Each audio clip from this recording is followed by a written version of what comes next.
માની લો કે તમે આ ઓપનની વાત કરી, આ ઈડબ્લ્યુએસની વાત કરી, એસસીબીસી. હવે આપણે એસટી કેટેગરીમાં જતા રહીએ. એસટીમાં 101 અને અહીંયા 80 છે, ઓકે 90 છે, 81 છે. એટલે માની લો કે તમે 81 માર્ક્સ ને અહીંયા 80 માર્ક્સ લાયા એટલે તમારી નોકરી ફાઇનલ.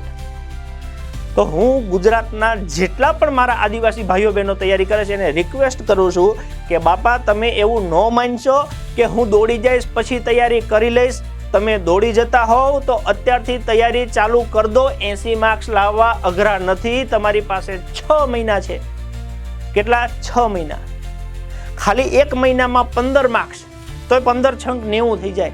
રોજ અડધા માર્ક્સની તૈયારી નહીં કરી શકો. તમને એવો ડાઉટ છે કે મને આ વિષય નથી આવડતો, હું ગેરંટી સાથે કહું છું કે સમય આપો, એ વિષય શીખવાડવાની સંપૂર્ણ જવાબદારી હું લઉં છું. આવડે જ તે. તમારી દાનત હોવી જોઈએ કે હું 10 કલાક 12 કલાક બેસવા તૈયાર છું, તો કે તમને એક એક વિષય પાયાથી શીખવાડી શકું લાઈન સર.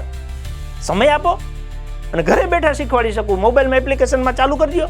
3000 રૂપિયા કઈ મોટી રકમ નથી, ભરી શકાય એવી રકમ છે. તો ભરો અને કરો ચાલુ.